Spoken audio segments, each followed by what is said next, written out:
अरे बच्चों, तो आइए सुनते हैं तेनालीराम की कहानी अंगूठी चोर।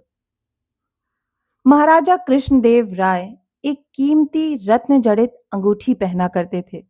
जब भी वह दरबार में उपस्थित होते तो अक्सर उनकी नजर अपनी सुंदर अंगूठी पर जाकर टिक जाती।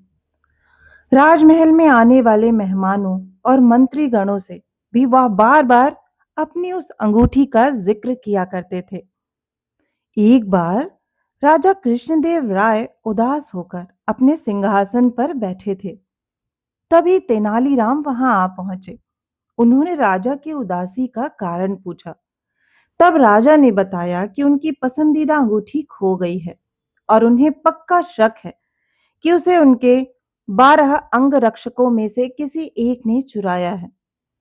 चूंकि राजा कृष्णदेव राय का सुरक्षा घेरा इतना चुस्त होता था कि कोई चोर उचक्का या सामान्य व्यक्ति उनके नजदीक नहीं जा सकता था। तेनालीराम ने तुरंत महाराज से कहा कि मैं अंगूठी चोर को बहुत जल्द पकड़ लूंगा। यह बात सुनकर राजा कृष्णदेव बहुत प्रसन्न हुए। उन्होंने तुरंत अपने अंगरक्षकों को बुलवा लिया। तेनालीराम बोले, राजा की अंगूठी आप 12 अंगरक्षकों में से किसी एक ने ली है, लेकिन मैं इसका पता बड़ी आसानी से लगा लूंगा।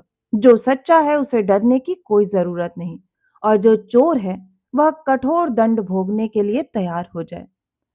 तेनालीराम ने बोलना जारी रखा, आप सब मेरे साथ आइए, हम सबको काली मां के मंदिर जाना है। राजा बोले, ये कर रहे हो तेनालीराम?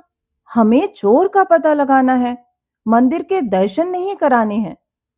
महाराज, आप धैर्य रखिए, जल्द ही चोर का पता चल जाएगा। तेनालीराम ने राजा को सब्र रखने को कहा। मंदिर पहुंचकर तेनालीराम पुजारी के पास गए और उन्हें कुछ निर्देश दिए। इसके बाद उन्होंने अंगरक्षकों से कहा, आप सबको बारी बारी से मंदिर में जाकर मां काली की मूर्ति के पैर छूने हैं और फौरन बाहर निकल आना है। ऐसा करने से मां काली आज रात स्वप्न में मुझे उस चोर का नाम बता देंगी। अब सारे अंगरक्षक बारी बारी से मंदिर में जाकर माता के पैर छूने लगे। जैसे ही कोई अंगरक्षक पैर छूकर बाहर निकलता, तेनालीराम उसका हाथ सूंघते और एक कतार में खड़ा कर देते। कुछ ही देर में सभी अंगरक्षक एक कतार में खड़े हो गए। महाराज बोले, चोर का पता तो कल सुबह लगेगा, तब तक इनका क्या किया जाए? नहीं महाराज, चोर का पता तो लग चुका है। 7वें स्थान पर खड़ा अंगरक्षक ही चोर है। ऐसा सुनते ही वह अंगरक्षक भागने लगा, पर वहां मौजूद सिपाहियों ने उसे धर दबोचा और कारागार में डाल दिया। राजा और बाकी सभी लोग आश्चर्यचकित थे कि तेनालीराम ने बिना स्वप्न देखे कैसे पता कर लिया कि चोर वही है।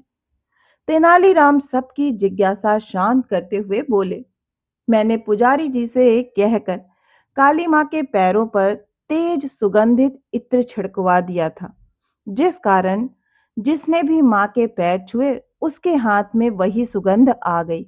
लेकिन जब मैंने 7वें अंगरक्षक के हाथ महके तो उसमें कोई खुशबू नहीं थी। उसने पकड़े जाने के डर से मां काली की मूर्ति के पैर छुए ही नहीं। इसलिए यह साबित हो गया कि उसी के मन में पाप था और वही चोर है। राजा कृष्णदेव राय एक बार फिर तेनालीराम की बुद्धिमत्ता के कायल हो गए और उन्हें स्वर्ण मुद्राओं से सम्मानित किया। तो बच्चों, आपको ये कहानी कैसी लगी? मुझे आशा है कि आपको ये कहानी बहुत ही पसंद आई होगी। अगर आपको कहानी पसंद आई है तो इसे अपने दोस्तों के साथ शेयर करें। और हाँ, इसी तरह की मनोरंजक कहानियां सुनना चाहते हैं तो इस चैनल से जुड़ें और इसे सब्सक्राइब करना ना भूलें। फिर मिलती हूँ एक और नई कहानी के साथ। तब तक आप सभी अपना खास ख्याल रखें।